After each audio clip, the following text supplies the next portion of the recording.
missing, but I only want you this time.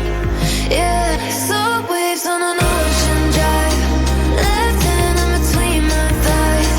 Sunsets on a rose sky, we're drinking that southern wine. Spark up in the neon light, touch me like I'm dynamite. Won't you give me everything? Love me like a summer fling, summer fling.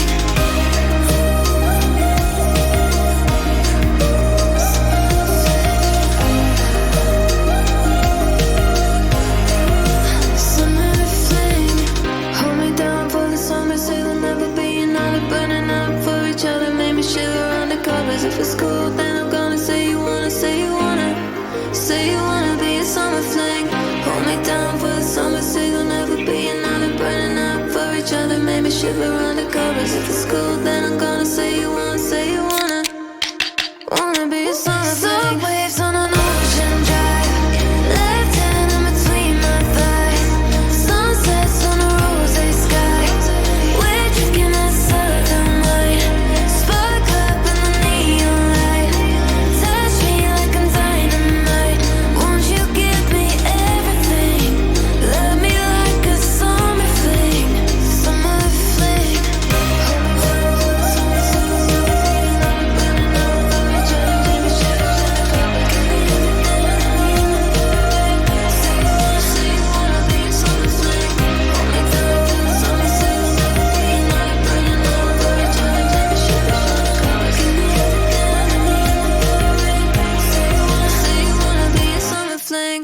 Fadjet.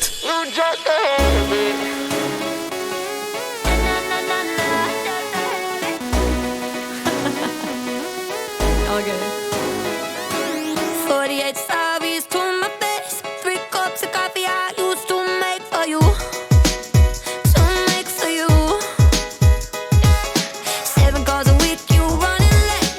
Lost count of the dates I had to wait for you. To wait for you.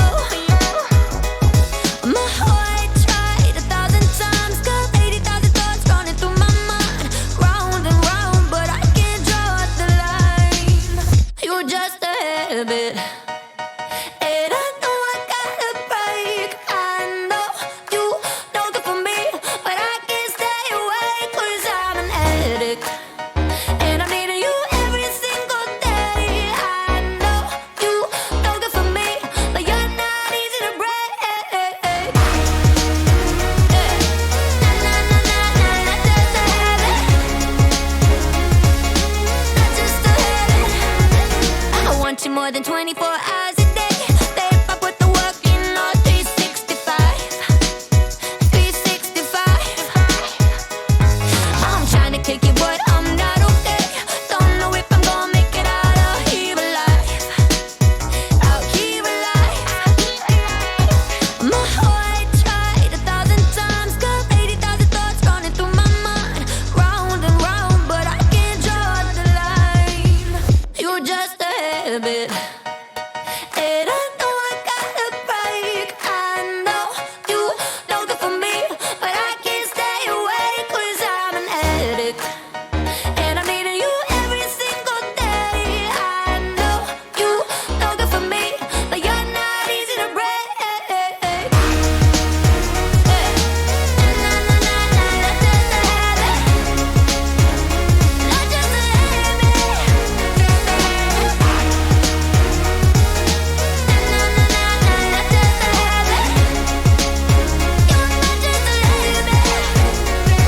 I'm caught in the middle 'cause I can't stop, but I know I need one more shot. I don't care if it's wrong or not. You're just a habit.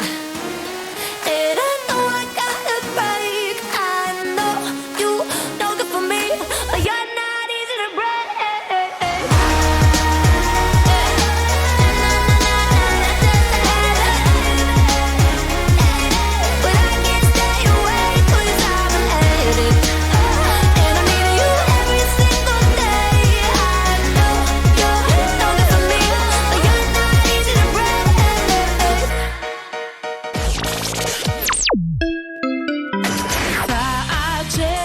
Très bon début de soirée à vous tous, il est 18h. Ladies and gentlemen, let's go!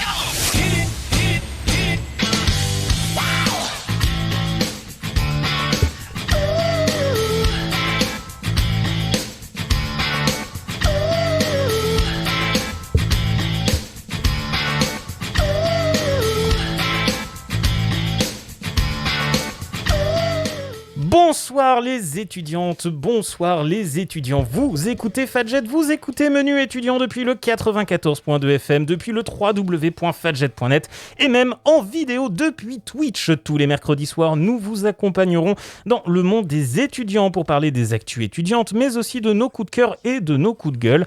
Et bien sûr, nos bons plans. Nous recevrons aussi des invités et nous débattrons avec eux des sujets de la vie étudiante. Mais vous pourrez aussi intervenir dans l'émission via le chat Twitch sur lequel nous diffusons cette année, je vous fais coucou à la caméra, l'émission en direct et en vidéo. Il vous suffit de chercher Menu étudiant, tout simple, sur Twitch pour nous trouver. Mais cette émission, elle serait bien triste sans mes chroniqueuses et chroniqueurs.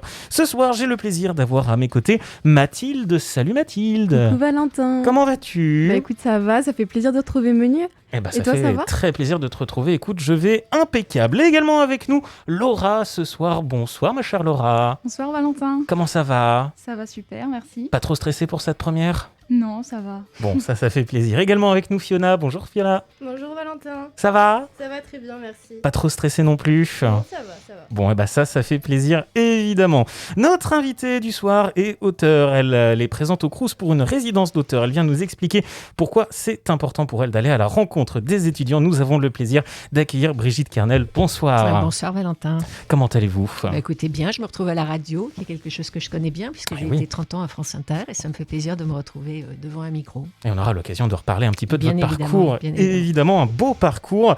Et vous venez ce soir nous expliquer pourquoi vous venez dans Menu étudiant. On en reparlera avec vous. Enfin, au sommaire de l'émission, nous parlerons des actus étudiantes avec un dossier sur le manque de place en master, mais également sur des villes qui ont mis en place le revenu minimum étudiant. Nous parlerons aussi du scandale autour de Supélec. Nous parlerons de la soirée au Magic Mirror du NJP de ce soir. Nous vous partagerons nos bons plans et nous discuterons avec notre invité autour de l'écriture et de son importance pour les étudiants. Bienvenue dans Menu étudiant, l'émission 100% étudiante de Fadjet. Et on commence tout de suite avec les actualités étudiantes.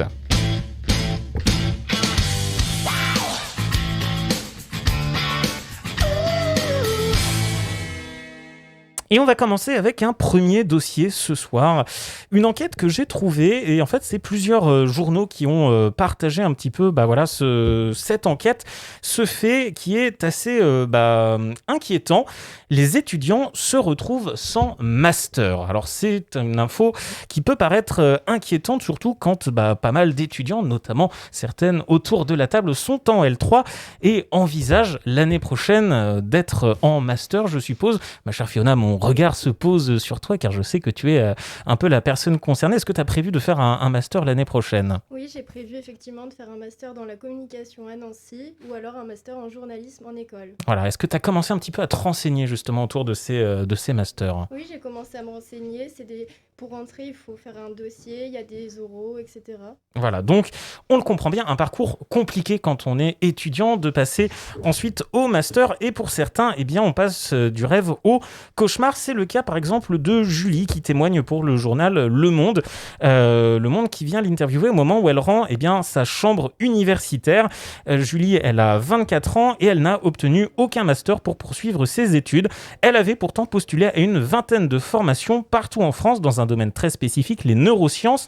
Elle voulait travailler sur l'autisme, elle était ouverte à la biologie et aux immunologies et elle a observé impuissante le refus de ces 20 masters depuis la mi-juillet.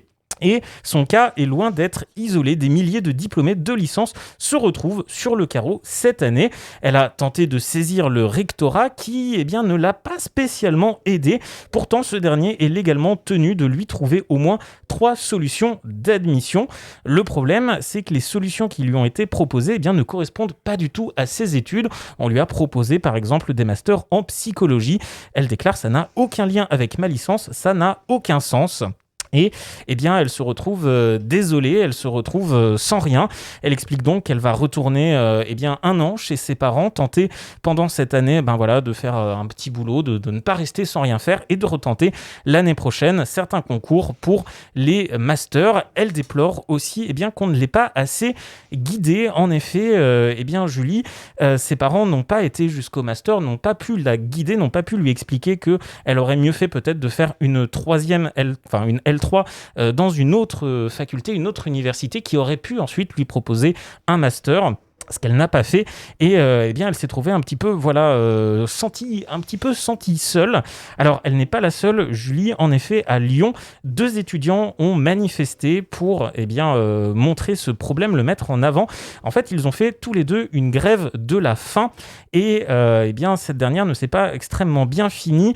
Tout d'abord pour Rabat, il a dû stopper sa grève de la faim extrêmement fatigué, épuisé. Il a été amené aux urgences à bout de force pour manifester.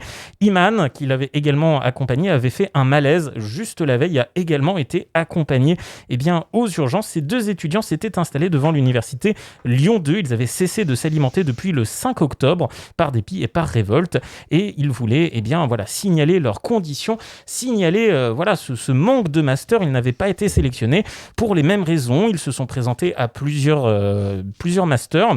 Alors, Iman témoigne et dit de façon surprenante, ma candidature a été refusée par l'université Lyon 2 puisque l'établissement ne reconnaît pas ma licence obtenue à l'université Lyon 3. Donc, il y a quand même aussi un petit problème là-dessus. Alors voilà, rien que sur l'Académie de Lyon, ça représente à peu près 1400 étudiants qui n'ont pas pu obtenir de master et je voulais avoir un petit peu vos réactions par rapport à ça. Qu'est-ce que vous en pensez ? Est-ce que ça vous inquiète aussi peut-être pour le futur ? Est-ce que vous commencez justement à réfléchir ?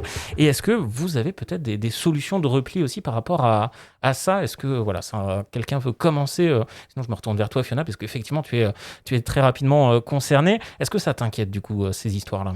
Alors oui, ça m'inquiète beaucoup, j'en ai entendu parler autour de moi. J'ai une amie qui n'a pas été acceptée en master de droit, donc elle est obligée de refaire une L3 dans un autre domaine pour ne pas faire rien cette année. Donc c'est pour cela que je vais maximiser mes chances d'être prise en master en candidatant partout en France. Et tu as bien raison, évidemment. Et est-ce que tu vas essayer peut-être de multiplier les domaines qui t'aident dans un domaine qui t'intéresse peut-être un peu moins, mais qui peut quand même être diplômant ? Alors effectivement, je vais rester dans la communication et le journalisme en tentant à la fois des masters en stratégie de communication et en journalisme. Ok. Toi, Laura, est-ce que c'est quelque chose qui t'inquiète, ces histoires de master qu'on n'arrive pas forcément à trouver pour tous les étudiants ? J'ai l'impression que c'est un problème qui se répète tous les ans en fait. Le problème des masters ou même sur Parcoursup, tous les ans on y a le droit. Moi j'ai la chance d'être du coup en première année de master. Mais je sais que c'était un nombre de places limité et au final, la promo, j'ai l'impression qu'elle est divisée par 2. Donc il y a beaucoup de personnes qui ne viennent pas et qui potentiellement prennent des places pour des gens qui auraient pu vraiment être là présents tout le temps, quoi. Effectivement, donc il y a aussi pas un sentiment de révolte, mais peut-être d'incompréhension sur certaines sélections. Tout à fait. Très bien. Bon, Mathilde, toi, tu n'es pas encore sur le master, mais ça te concernera quand même dans quelques années. Est-ce que c'est déjà un sujet qui t'inquiète ? Pour l'instant, pas spécialement, parce que comme tu peux savoir, le master, c'est dans longtemps pour moi. Mais j'ai envie de dire, c'est pas la première fois que dans Menu, on aborde ce genre de sujet, parce que les étudiants qui se sentent seuls et pas suivis dans leur scolarité, c'est pas nouveau, en fait. Rien que pendant le confinement, on en parlait beaucoup, parce que effectivement, les étudiants qui se sentent seuls et pas accompagnés, c'est pas nouveau, et malheureusement, c'est vraiment dommage. Effectivement. Bonne chance si vous nous écoutez actuellement, que vous attendez peut-être encore des résultats pour des masters. Bon, là, au 13 octobre, je pense qu'il n'y a plus beaucoup de résultats à attendre, mais on ne sait jamais. Certaines universités cherchent des solutions jusqu'à fin octobre pour aider à placer les étudiants qui n'ont pas encore de master. Donc, peut-être que vous aurez la chance d'être sélectionné. Et puis sinon, bonne chance pour cette année. N'hésitez pas à retenter, évidemment, l'année prochaine. Et on aura sûrement l'occasion d'en reparler au cours de cette saison dans Menu. Je vous propose de passer à l'actualité suivante désormais. Et cette actualité, eh bien, elle a fait un peu scandale. On en a parlé un peu partout dans la presse. Vous en avez peut-être entendu parler si je vous parle de Centrale Supélec. Est-ce que vous avez entendu parler de cette affaire ? Vous avez le droit de me dire non, c'est pas grave. Pas du tout. Pas du tout, ouais. Pas du tout. Eh bien, il s'agit d'une enquête qui a été réalisée au sein de Centrale Supélec, qui est donc une école d'ingénieurs, et une enquête sur les violences sexuelles subies dans l'établissement, et les résultats sont assez effarants. En effet, on retrouve une enquête qui a mis en lumière des chiffres assez étonnants. 51 femmes et 23 hommes ont déclaré avoir été victimes de harcèlement sexuel lors de l'année universitaire 2020-2021. 46 femmes et 25 hommes d'agression sexuelle, un contact physique par exemple, et 20 femmes et 8 hommes ont carrément été victimes de viols au sein de cette année à Centrale Supélec. Alors je vois les visages dans les studios qui sont un peu béats par ces chiffres. Parmi les étudiants qui ont donc fait et qui ont subi l'une de ces violences, près de 9 sur 10 ont indiqué que leur agresseur serait un autre élève et que les faits se seraient déroulés dans un contexte associatif ou au sein de la résidence étudiante. C'est un peu la conclusion de cette enquête. Alors, c'est un sujet évidemment sérieux, c'est un sujet compliqué aussi à aborder, les violences sexuelles. Parfois, on en est victime aussi, parfois sans s'en rendre compte. Le harcèlement, c'est aussi quelque chose dont on parle de plus en plus. Ces chiffres, ils vous évoquent quoi, Mathilde ? Moi, je suis outrée par ces chiffres, clairement. Vraiment, je ne m'attendais pas à ça. Quand tu as commencé à parler, je ne m'attendais pas du tout à ça. Et je pense que vraiment, il faudrait réagir parce que là, effectivement, on le sait, c'est bien. Mais maintenant, effectivement, il faudrait commencer à réagir et à mettre, je sais pas, des trucs en place pour que ça se stoppe parce que ça devient trop banal, en fait. Et c'est pas normal. Très bien. Laura, Fiona, est-ce que ça vous donne des réactions, envie de réagir ? Fiona, je te vois faire oui de la tête. Alors moi je trouve ça ahurissant et je pense que cette enquête c'est pas un cas isolé, ça se produit ailleurs en France, donc il faut vraiment faire quelque chose. Très bien. Laura, toi, pareil, est-ce que ça te fait réagir ces chiffres-là ? Bien sûr, peu importe les chiffres, de toute façon, ça sera tout le temps pas croyable. Et pareil, je m'attendais pas du tout à cette histoire quand ça a commencé. Effectivement, et on comprend pourquoi ça surprend. Et encore une fois, ces chiffres ne datent que de cette année universitaire 2020-2021. Donc, c'est des chiffres qui paraissent vraiment énormes quand on se penche dessus, évidemment. Et je suis assez d'accord avec toi, Mathilde, sur le fait que c'est bien d'en parler. Maintenant, il faut agir, il faut trouver des solutions. Et on aura, je pense, aussi l'occasion d'en reparler au sein de Menu étudiant dans une émission un peu plus spéciale. Mais voilà, comme l'enquête est sortie la semaine dernière, il me semble, ça me paraissait pertinent déjà d'en parler aujourd'hui. Bon, allez, on termine avec quand même une actualité qui donne un peu plus le smile et qui donne surtout un coup de pouce aux étudiants, puisque je vais parler du revenu minimum étudiant. Alors, est-ce que vous connaissez le principe du revenu minimum étudiant ? Petit tour de table, Mathilde. Toujours pas, non. Tu ne connais pas. Laura, non. Fiona. Moi non plus. Alors, qu'est-ce que c'est ? Vous allez voir que c'est une plutôt bonne idée. Ce revenu minimum étudiant, ça a été mis en place par une cinquantaine de communes un peu partout en France. Et c'est une allocation pour les étudiants qui partent dans le supérieur. Une manière de compléter le système de bourse. En gros, le principe est très simple et on suit par exemple le parcours de Théo qui a 22 ans. Il est inscrit à Bachelor Sup de Com à Montpellier, une école de communication privée à 7 300 € l'année. Ça fait une certaine somme. Et effectivement, sa famille n'a pas de quoi l'aider à financer ses études et plutôt que de se tourner vers le prêt étudiant, il a eu une aide, celle de sa ville natale, Plougastel-Doulas dans le Finistère, qui lui a financé une partie de ses études à hauteur de 3 850 € d'aide annuelle, ce qui n'est quand même pas rien, ce qui représente une bonne moitié de ce financement de cette école privée.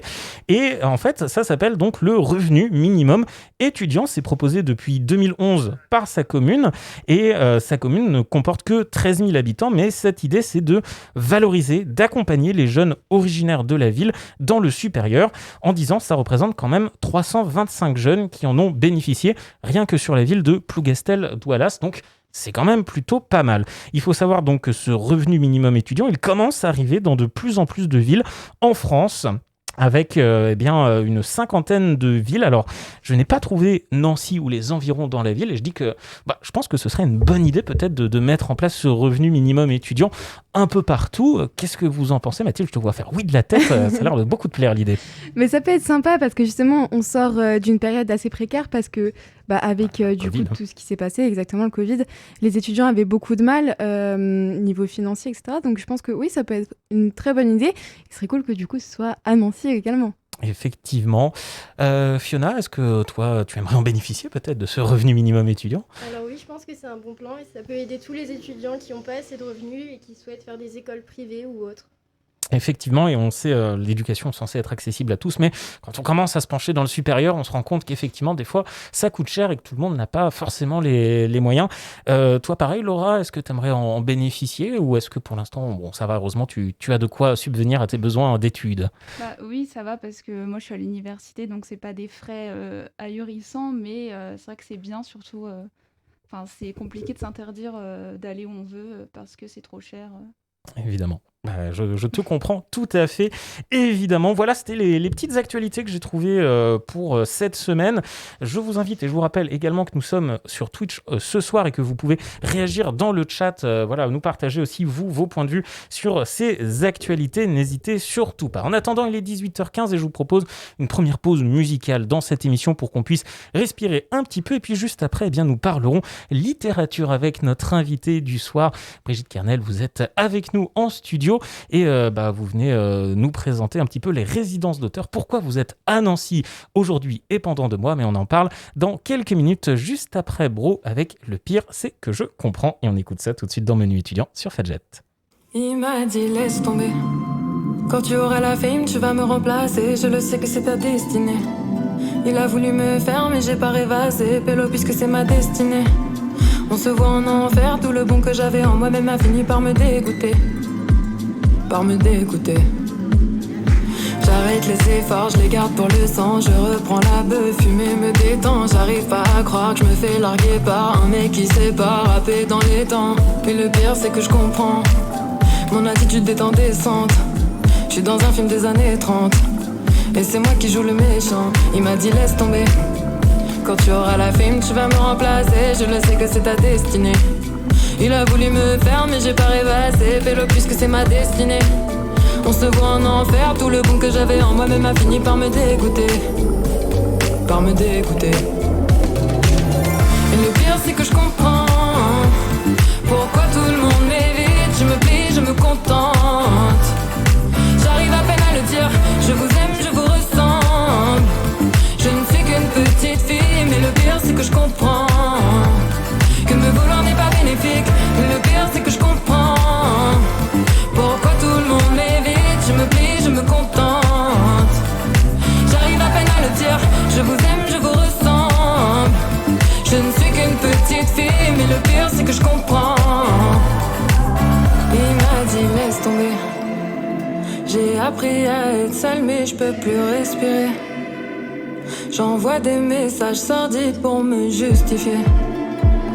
Le visage que j'affiche est chorégraphié, mais démaquillé, y'a le mal qui reste. Je remanie ma vie, mais mec te raconte pas d'histoire, je le penserai. Je te dirai c'est pas la fame, c'est ma personne. J'avais qu'une autre idylle pour rattraper tout le temps que j'ai perdu sur mon album. Je n'oublierai jamais nous.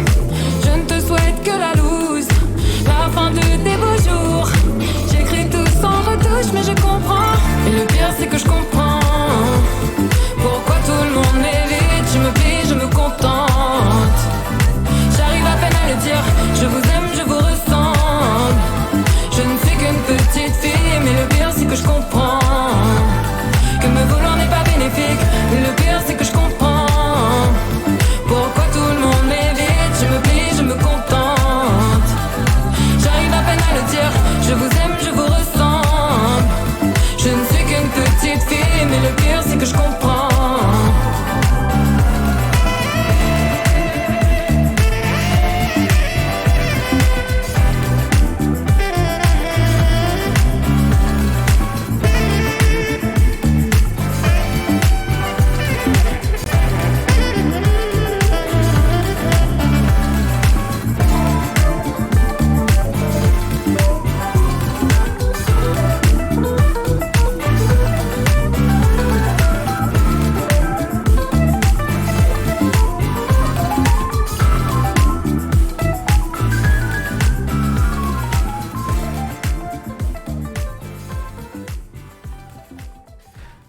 18h19, on vient d'écouter Bro avec Le pire c'est que je comprends. Vous êtes toujours à l'écoute de Menu étudiant sur Fadjet.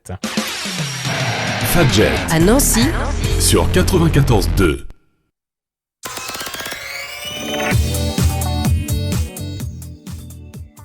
Et le Crous organise sa 5e résidence d'auteur. Ça a commencé ce lundi et ça se terminera le vendredi 10 décembre à Nancy.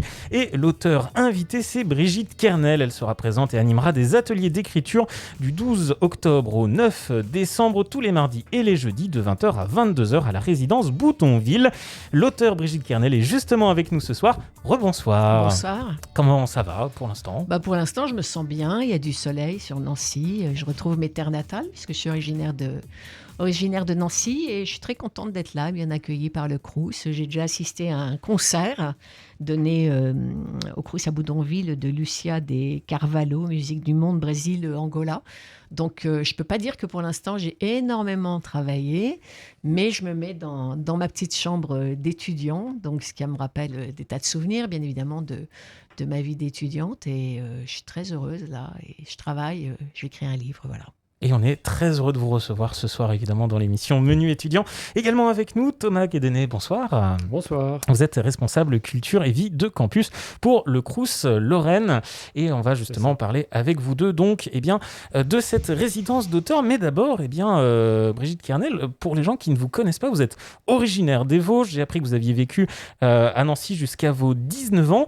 J'ai cru comprendre que du coup, ça vous faisait plaisir de revenir en Lorraine, de revenir à Nancy. Ça fait ça. Puis ma mère habite encore ici, non loin du Crous. J'ai de la famille dans les Vosges, en Meuse, Moselle, Nancy, enfin un petit peu partout dans le coin. Et on est deux, Sylvia et moi-même, on a une compagnie littéraire et théâtrale à Malzéville qui est située à la Douera, qu'on a inaugurée il y a 2 semaines. Donc pour vous dire que je passe mon temps à faire beaucoup d'allers-retours et j'avais envie depuis très longtemps, c'était un fantasme d'une certaine manière, de me retrouver. Alors les étudiants qui n'aiment pas être en résidence, ils vont dire tu parles d'un fantasme, mais moi c'était un fantasme, j'avais vraiment envie de me mettre en résidence. Et puis il faut savoir que quand on écrit, si on n'est pas isolé, coupé du monde, on écrit beaucoup moins.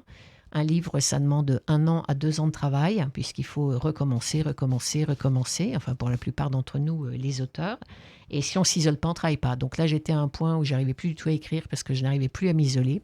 Donc il était nécessaire que je trouve un petit nid. Et pourquoi ne pas revenir en Lorraine où je me sens bien et où je respire bien en plus, parce que c'est pas Paris. Et en résidence Crous pour encore plus s'immerger. Voilà, où je suis chouchoutée. Et où on me demande si j'ai assez de couverture, si un oreiller me suffit. D'ailleurs, je vais en redemander des oreillers pour le dos quand on écrit sur le lit comme ça. Enfin, oui, je profite pour avoir un petit privilège là. Et c'est bien, quoi. J'ai été accueillie, il y avait un concert tout de suite. Il y en a un autre mardi. Formidable, quoi. On est bien accueillis en Lorraine, bien sûr. Alors, vous êtes avant tout une romancière. J'ai vu que vous aviez fait beaucoup de romans policiers, mais pas que. Est-ce que vous avez un genre qui vous plaît plus que l'autre ? Est-ce que vous aimez partir dans différentes directions ? Les romans policiers, il y a bien longtemps que c'est terminé. J'en ai fait à une époque de ma vie. J'écris depuis l'âge de 23 ans. Enfin, j'écris des livres, en tout cas, depuis l'âge de 23 ans. Avant, je travaillais dans des journaux. J'étais journaliste. J'étais journaliste pendant très, très longtemps, encore récemment. Et non, ce que je fais depuis maintenant une quinzaine d'années, j'écris uniquement des romans dits, je mets des guillemets, de blanche, c'est-à-dire des romans classiques, traditionnels, chez Flammarion. Et également, chez Flammarion, j'écris des livres pour enfants, en plus, des livres dits pour adultes, mais que peuvent lire les adolescents, qui est la littérature plus classique. Et tous ces genres, voilà. Est-ce comment vous vous inspirez ? De quoi vous prenez l'inspiration ? En fait, il y a des époques. Il y a une période de ma vie, quand j'étais très jeune, mon premier livre, c'était une biographie. Donc, je l'ai signé, j'avais 23 ans. Le contrat, j'étais journaliste au Matin de Paris, qui était le concurrent direct de Libération à l'époque. Et c'était une biographie de Michel Jonas. Donc, quand on m'a dit « Est-ce que tu as envie d'écrire un livre ?» C'était un journaliste du Nouvel Observateur qui m'avait dit, Lucien Rioux, il passait au Matin de Paris, il voit mes articles, comme quoi tout peut arriver. Et il me dit « Est-ce que tu as envie d'écrire plus long ?» Je dis « Mais je ne sais pas si je suis capable d'écrire plus long. Qu'est-ce que ça veut dire plus long que 3 pages ?»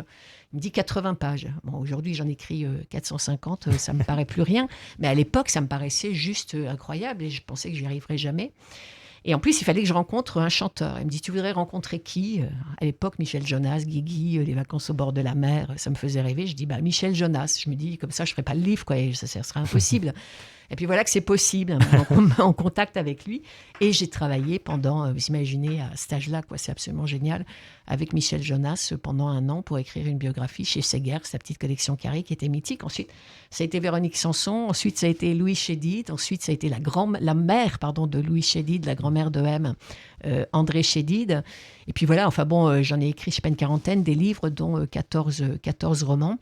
Et oui, maintenant, j'écris plus que des romans. Et ce qui m'inspire, puisque vous me posez la question, il faut me couper, hein, parce que comme j'ai fait beaucoup de radio, je peux parler pendant des heures. C'est extrêmement passionnant. J'avais des émissions qui pouvaient durer jusqu'à 5 heures, donc voilà, je peux parler très très longtemps.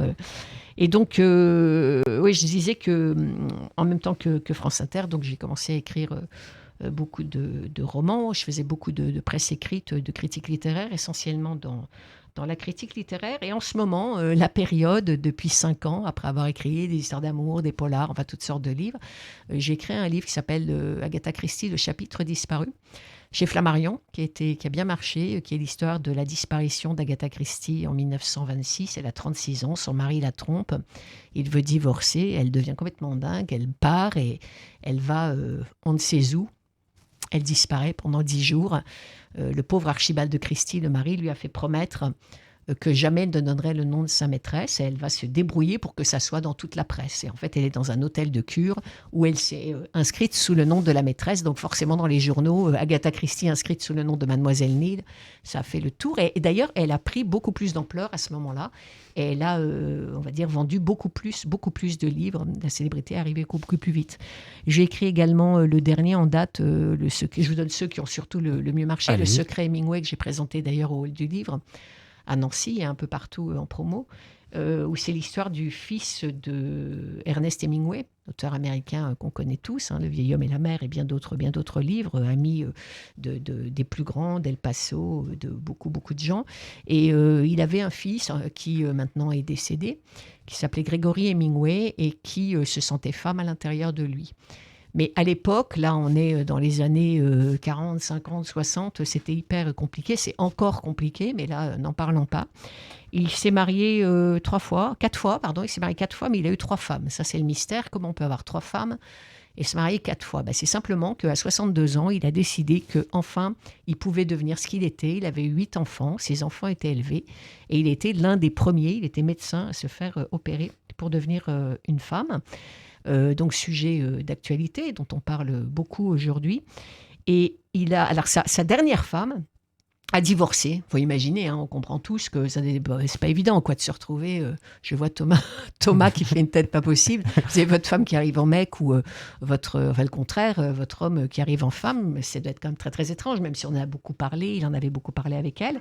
Elle divorce, mais elle l'aimait tellement, ça c'est la belle histoire, qu'elle l'a réépousée, elle a opéré. Eh ben, voilà. Ça c'est beau. Ouais, ça c'est une belle histoire d'amour. Enfin, voilà, donc j'aime bien les sujets. J'ai écrit aussi un autre livre qui a bien marché, qui s'appelle Jour brûlant à Key West, chez Flammarion, et qui raconte l'histoire de Françoise Sagan quand elle arrive en 1955 à Key West chez Tennessee Williams et Carson McCullers qui est présente également. Et là, c'est une relation trouble de personne à personne. Mais il faut que vous m'arrêtiez parce qu'autrement, je vous dis, moi, je suis passionné. On est encore à 3h du matin. Là.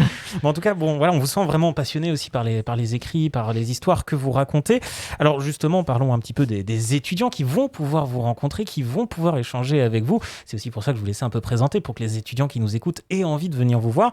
Donc, à différents moments, différentes rencontres, notamment des ateliers d'écriture qui ont lieu donc les mardis et les jeudis soirs de 20h à 22h à la résidence Boudonville. Alors concrètement, comment vont se passer ces ateliers? Qu'est-ce que les étudiants vont pouvoir y faire? Et puis surtout, est-ce qu'il y a une finalité? Et si oui, quelle est-elle? Évidemment qu'il y a une finalité. Ça, c'est toute la prouesse du Crous. C'est-à-dire que le Crous Lorraine, dont s'occupe entre autres Thomas Guénégué. Oui, j'y arriverai au bout d'un moment, mais je viens juste d'arriver, donc il faut que je commence à enregistrer les noms dont s'occupe entre autres Thomas, propose une édition, enfin une plaquette à la fin des ateliers d'écriture et être édité quand on est étudiant. Moi, j'étais pas éditée quand j'étais étudiante, j'étais plus étudiante, j'avais 24 ans, mais c'est juste quelque chose d'extraordinaire, parce qu'à partir du moment où vous êtes édité dans une revue, ce qui va être le cas pour les étudiants qui participent à l'atelier d'écriture, et qui seront les bons, enfin, que je vais faire travailler, mais tout ça dans la joie et la bonne humeur, comme on dit, et d'une façon joyeuse, oui, voilà, et amusante. Ces étudiants, après, ils auront leurs nouvelles. Et s'ils veulent être journalistes, comme toi, par exemple, ou bien travailler dans la communication, comme toi encore, ou bien être en fac de lettres et pouvoir, après, prétendre des diplômes et autres, quand vous avez été déjà édité sur un texte, vous avez un plus. C'est-à-dire que non seulement vous avez passé vos diplômes avec brio, vous avez eu les masters, etc., etc. Mais en plus, vous avez fait quelque chose que les autres étudiants n'ont pas fait. C'est pour ça que je pousse, moi, beaucoup, je le fais à Paris aussi, dans des écoles d'écriture, je pousse beaucoup les jeunes à aller dans ce sens-là, parce qu'ils ont en plus cette petite pastille qui est en fait un hobby, qui passe pour un hobby, mais qui a quand même été fait dans un crous, dans ce crous particulièrement à Nancy, et qui va leur permettre d'ouvrir, par exemple, la porte d'un journal beaucoup plus facilement qu'en ayant seulement son diplôme, d'accord ? J'ai mon diplôme, mais en plus, j'ai déjà publié. C'est juste là, le crous, ils sont extraordinaires pour ça, parce qu'ils donnent quelque chose en plus, un bonus terrible, quoi. On sent que ça vous tient à cœur. C'est important pour vous d'aller justement à la rencontre des étudiants, de leur donner ce coup de pouce. Ouais, pour moi, c'est très important, la transmission. C'est quelque chose que je fais à côté de mon travail d'écriture, depuis que je ne travaille plus à la radio ni à la télévision. Et je trouve que c'est important. Moi, il y a des gens qui m'ont aidé, qui m'ont poussé, des journalistes principalement, qui me disaient « mais vas-y, ose, essaie, tiens, je te montre, etc. etc. » J'ai rencontré en 85, vous ne deviez pas être né, j'ai eu la chance de rencontrer Françoise Sagan en 85. Elle m'a poussé, Simone Gallimard m'a poussé. Il y a des gens comme ça qui ont été présents dans ma vie et qui, j'avais 27 ans à l'époque, j'écrivais que des bios. Enfin, c'était déjà bien, mais il me semblait que c'était pas assez. Et si on m'avait pas dit, Françoise Sagan notamment, on ne dit pas, Brigitte, j'aimerais écrire, on écrit. On vous dit ça, c'est un coup de pied aux fesses et puis vous y allez. Le jour, j'écoutais Nina Bouraoui qui parlait de Marguerite Duras qu'elle avait rencontrée rue Saint-Benoît il y a bien bien longtemps et qui disait, moi j'ai rencontré Marguerite Duras, c'est une femme de 50 ans à peu près, Nina Bouraoui. Elle disait, Duras m'a dit, quand tu as fini d'écrire quelque chose, réécris immédiatement, sinon tu vas droit dans le mur.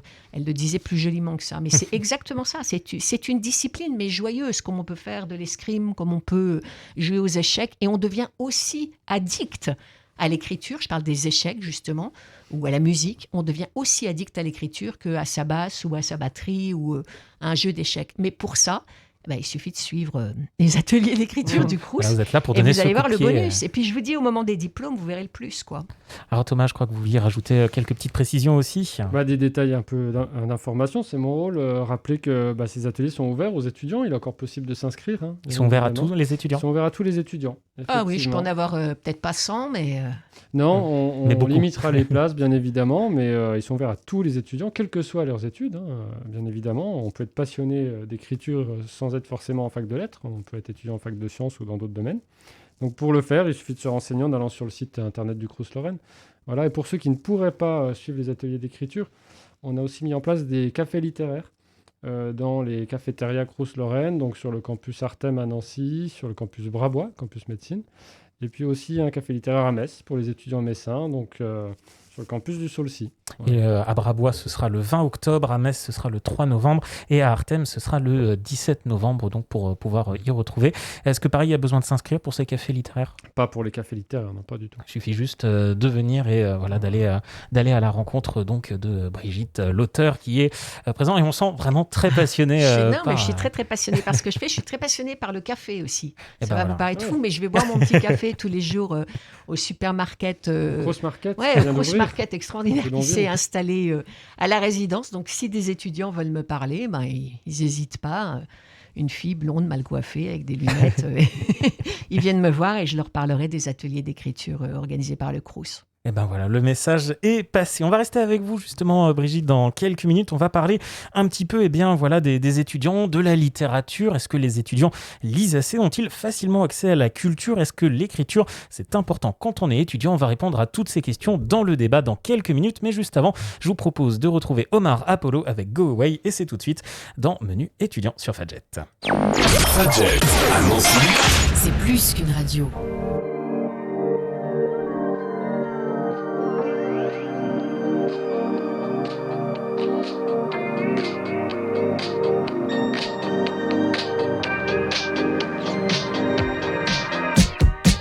You can take the throne, body close like gold, beating hearts like clothes. Without you, time moves slow.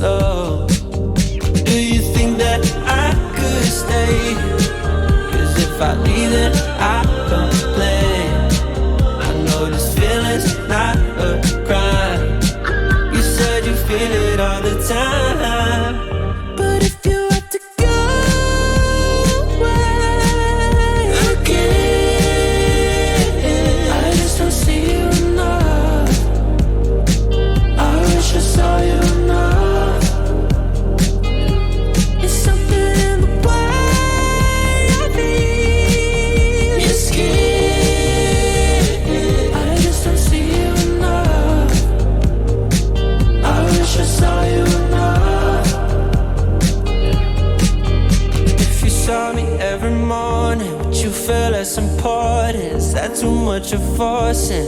'Cause I don't wanna be much. I love the way that we touch. Do you like all of my friends? I want your attention. Before you never mention that you got time instead. Is that too much for your brain? But if you have to go away again, I just don't see you enough.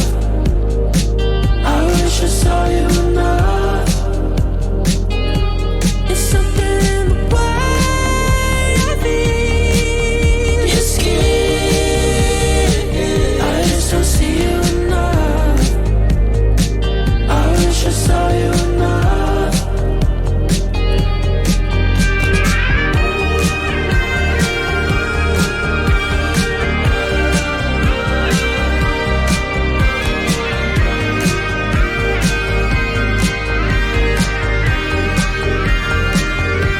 But if you have to go away again,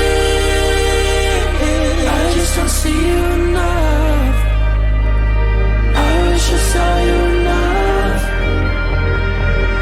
But if you have to go away again, I just don't see you enough. I wish I saw you enough. It's something in the way I feel your skin. I just don't see you enough. I wish I saw you enough. Omar Apollo avec Go Away à l'instant sur Fadjet.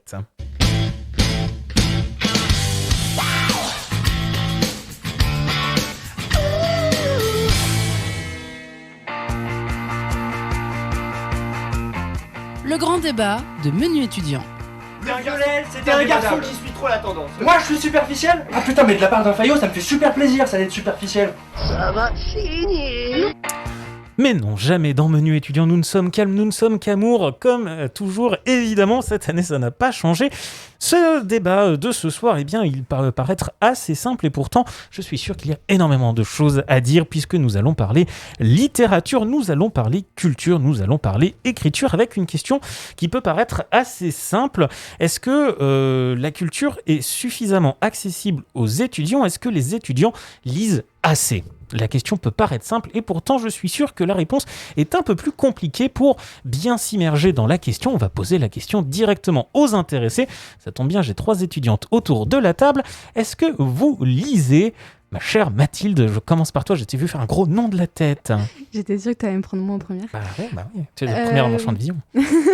Alors oui, effectivement, je lis. Après, l'actualité, je la suis effectivement grâce aux réseaux sociaux. Mais c'est vrai que je vais pas lire le journal de moi-même, par exemple. Voilà, est-ce que tu te plonges des fois de temps en temps dans un bon bouquin? Effectivement, je lis beaucoup. Eh ben voilà, ça fait plaisir.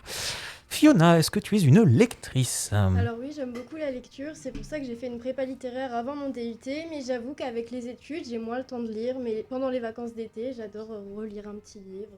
Ok, bon, ça fait plaisir évidemment. Laura, es-tu une lectrice? Oui, alors après c'est sûr qu'avec les études c'est toujours un peu compliqué de concilier les deux, mais de temps en temps s'évader avec un bon bouquin ça fait du bien. Bon, donc globalement, les étudiants semblent lire et ça fait déjà plaisir à entendre. La lecture, évidemment, c'est un aspect certain de la culture tout de même. Alors du coup, je vous pose cette deuxième question et puis on pourra en débattre un petit peu après. Est-ce que vous avez l'impression d'avoir facilement accès à la culture quand vous êtes étudiant, mais est-ce que aussi vous avez le temps d'en profiter? Je note dans vos 3 réponses un peu cette question aussi de temps. Pas toujours le temps pour lire, pas toujours le temps pour la culture. Mathilde, est-ce que toi, tu as le temps pour la culture? Alors oui, j'ai le temps pour lire, j'ai le temps pour la culture, etc. Et puis je pense que Le pass culture aussi nous aide beaucoup. Alors, je pense pas que vous l'ayez eu, mais du coup, l'année dernière, il me semble, le pass culture a été créé. 300 € pour les étudiants, pour les 18 ans, pardon. Exactement. Et c'est vrai que ça m'a beaucoup aidé. J'ai acheté plein de livres. mes 300 balles, ça Parti dans des livres. Ouais, exactement. Ça fait plaisir, évidemment. Fiona, est-ce que toi, tu as l'impression d'avoir suffisamment accès à la culture ? Alors oui, je pense que j'ai suffisamment accès à la culture parce que je vais notamment au musée à Nancy, ils sont gratuits, donc il faut en profiter. Eh ben ça fait plaisir évidemment à entendre comme retour. C'est vrai, profitons-en, les musées sont gratuits pour les étudiants, il faut en profiter. Laura, toi aussi, est-ce que tu profites de la culture ? Est-ce que tu as le temps d'en profiter ? Oui, surtout quand on est dans une grande ville comme Nancy, ça aide. On n'a pas à aller très loin pour aller visiter des musées, etc. Puis les tarifs étudiants, c'est souvent l'avantage. Mais après, je regrette de ne pas avoir eu d'aide de l'État. Le pass culture, hein, ça fait plaisir à beaucoup d'étudiants, je crois. Je vois notre invité qui hoche aussi la tête. Moi, je suis à plein à régime 1000% pour ça, parce que la culture, c'est quand même une ouverture sur le monde, c'est une ouverture sur les autres, c'est la possibilité aussi de communiquer avec les autres, de savoir qui on est à l'intérieur de soi et ce qu'on veut faire. Quand vous parlez des masters, ça me désole, moi, les gens qui veulent, par exemple, faire droit et qui vont se retrouver dans une autre filière parce qu'il n'y a pas de place. Mais justement, la culture, ça peut offrir ça aussi. C'est l'idée d'autre chose. Il y a aussi d'autres choses. Est-ce que justement, vous, pendant les ateliers d'écriture, mais aussi les cafés littéraires, vous allez inciter les étudiants à aller se cultiver, à aller lire, à aller découvrir peut-être ? Non, pas du tout. Je me doute bien que la réponse est oui. Bien sûr, plus que tout, bien sûr. Et je vais surtout les enquiquiner pour les ateliers d'écriture. Parce que comme je le disais tout à l'heure, c'est une opportunité extraordinaire. Je crois que j'ai déjà 2 recrues. Bon, ben, voilà, enfin, je ne sais pas si elles s'engagent, mais si elles disent ça aujourd'hui pour que je ne les vois pas demain entre 20h et 22h. Bon, bah, on espère, vous êtes le bienvenu aussi. Hein. Pourquoi pas, ma foi, ça peut être intéressant. Alors justement, est-ce que les étudiants écrivent assez ? Puisqu'on a parlé de littérature, on a parlé de culture. Est-ce que pour les étudiants, vous avez parfois cette sentiment d'avoir assez de temps pour explorer vos passions? Alors là, on prend l'écriture puisque c'est le thème de la soirée, mais peut-être aussi d'autres passions. Mathilde, toi, tu te sens comment par rapport à ça ? Alors, moi, écrire, c'est pas vraiment ma passion. Je pense pas qu'effectivement, j'ai le truc pour ça. La fibre. Exactement. En plus, étant dyslexique, c'est un peu compliqué. Ah ben non. Alors justement, j'avais hier une étudiante qui m'a dit tout de suite, je suis dyslexique. Au contraire. Bien au contraire, et elle a écrit des choses. Hier, j'étais sidérée pendant 2 heures. Et par exemple, tu prends Einstein. Je viens d'écrire une pièce de théâtre sur Einstein qui est jouée en ce moment à Paris dans un théâtre, au studio Héberto. Tu prends Einstein, c'était un garçon qui était uniquement bon en mathématiques, qui avait carrément des éclairs de génie. Vous connaissez l'histoire de Albert Einstein enfant. Et il parlait mal. Il parlait très très mal, il bégayait, il avait du mal à prononcer ses mots, il écrivait un peu n'importe comment avec des fautes d'orthographe, et dès qu'on lui donnait une équation, quelque chose de très difficile, il était absolument extraordinaire. Et quand il s'est mis à écrire, ça a été juste une révélation. Donc au contraire, être dyslexique et écrire, c'est oublier son problème de dyslexie pour aller s'évader vers autre chose et mettre sur le papier tout un monde, ou en tout cas quelque chose que tu peux avoir à l'intérieur de toi. En fait, tous les problèmes qu'on peut avoir qui sont d'ordre comme la dyslexie ou bien d'autres problèmes psychologiques, peu importe, il y a beaucoup de choses, ça aide. Je dis toujours, mais ça vous aidera toute la vie, quoi, de pouvoir écrire. C'est quelque chose qui est... c'est comme le type qui fait de la musique ou qui peint. Ça fait un bien absolument fou. Et quand on commence à être addict à ça, c'est pire que les cigarettes ou les chewing-gums ou le chocolat. Hein, ou les cacahuètes. C'est moins dangereux pour la santé. On ne sait pas, parce qu'on a mal au dos quand même. Quand on... voilà. Investissez dans un bon siège si vous voulez devenir écrivain ou écrivaine, visiblement. Et faites des abdos, parce que ça n'aide pas le ventre d'être toujours assis. Ouais. Mais du coup, pour répondre à ta question, Valentin, moi, l'écriture, du coup, c'est pas quelque chose qui me passionne. Moi, je dirais plus que c'est la radio, du coup. Et...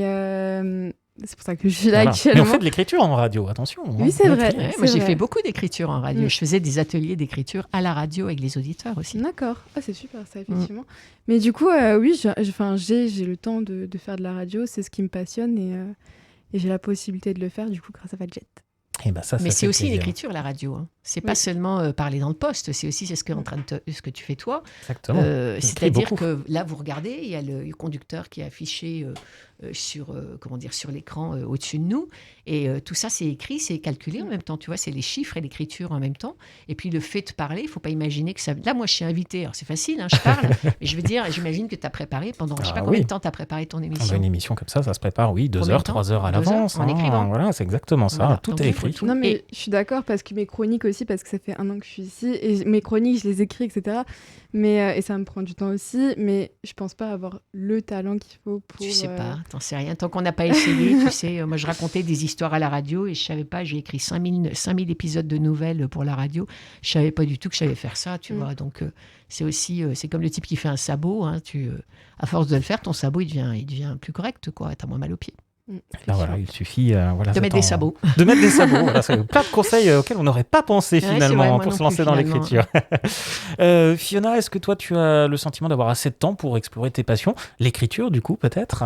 Alors, j'ai pas pour passion l'écriture, mais avec mon emploi du temps de la fac, j'ai le temps de faire du sport au SWAPS notamment. Donc, c'est gratuit pour tous les étudiants sur différents campus. Et j'ai également le temps de faire du bénévolat comme je le fais ce soir. Donc, c'est super. Et ça fait plaisir. Et tu vois, moi, je note que tu as déjà 50% pour faire de l'écriture. Tu fais déjà les abdos. Donc, voilà, il reste plus finalement que la partie écrite. C'est juste, c'est bien. Finalement.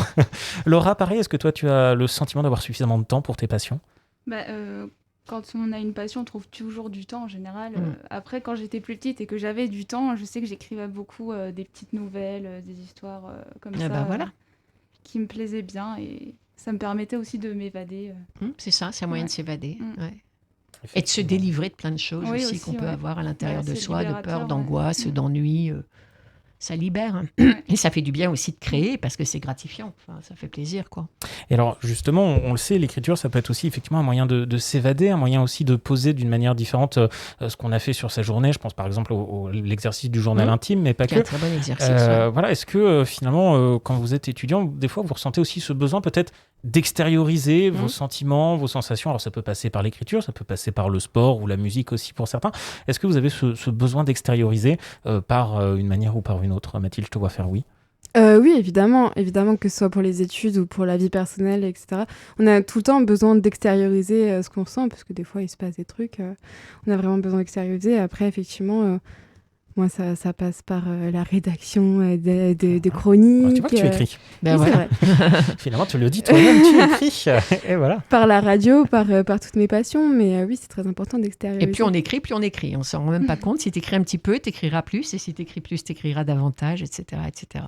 Et puis l'écriture, ça sert aussi dans tous les pans de la vie, même professionnelle, même personnelle. Donc l'écriture, c'est quelque chose qui revient assez souvent, tout de même. Mais, par exemple, vous regardez la télé, vous regardez Netflix, ou bien un film ou des DVD où on s'en fiche, ou même des jeux vidéo, des choses comme ça. Tout ça, c'est écrit.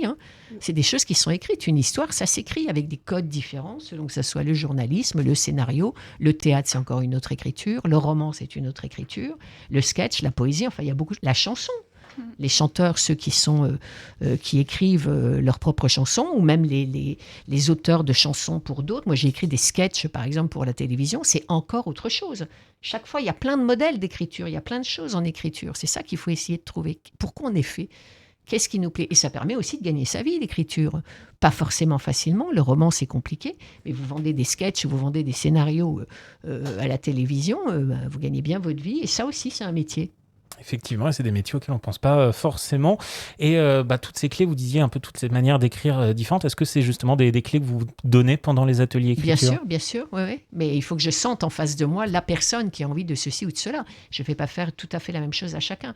Moi, mon but dans l'histoire, c'est que chacun ressorte de là d'abord édité par le Crous, et ensuite sachant qu'il peut écrire un début, un milieu et la fin d'une histoire. Après que ça devienne une pièce de théâtre ou un scénario ou un jeu vidéo, ou tout ça, ça n'a pas d'importance. Le truc, c'est d'y aller et de savoir quel est son style, quelle est sa patte et comment on développe une idée pour rebondir. Même si on se dit, je n'arriverai jamais à raconter une histoire, je vous assure qu'à la fin d'un atelier d'écriture, vous savez le faire.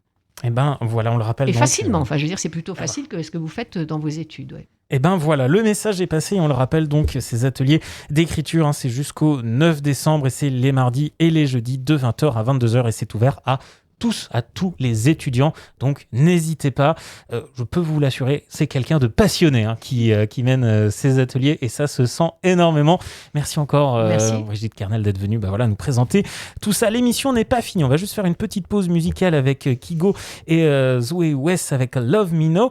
On a cru comprendre que vous aimiez bien aussi la musique, bien les concerts, et bien ça tombe bien car on va en parler de deux en particulier juste après la pause musicale. C'est tout de suite dans Menu étudiant sur Fadjet.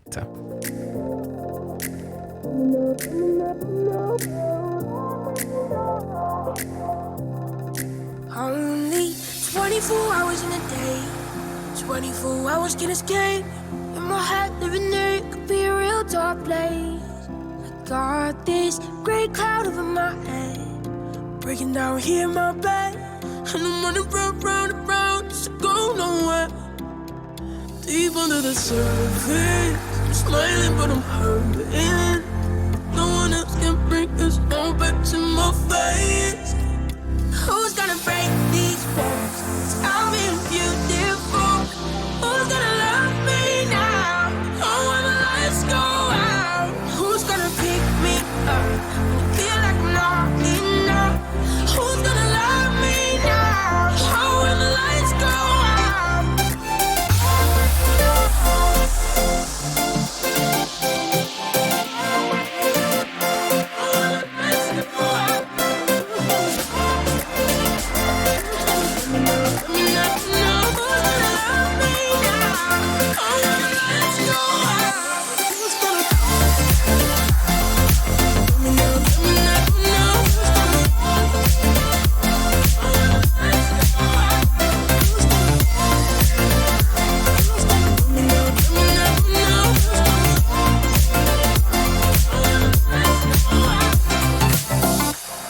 There's only so many feelings I can hide, so many tears to cry. Trying to be somebody to everybody all the time. Only got so much energy left in me, and I'm running round just to go nowhere. Deep under the surface, I'm smiling but I'm hurting. No one else can bring this all back to my face. Who's gonna break these walls? I'm being beautiful. Who's gonna love me now? Oh, when the lights go out. Who's gonna pick me up when I feel like I'm not enough? Who's gonna love me now? Oh, when the lights go out. Let me know, let me know. Ooh, let me know, let me know. Ooh, let me know, let me know. Let me know, let me know, let me know.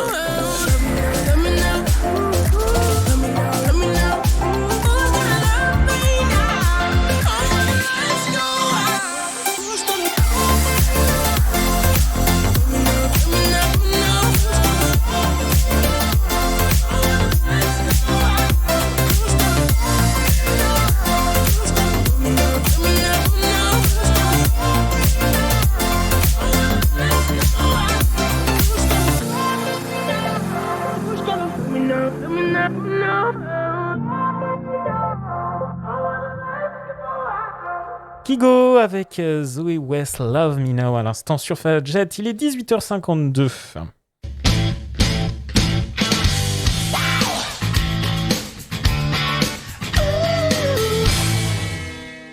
Et on va parler désormais de bons plans, car c'est ça aussi menu étudiant.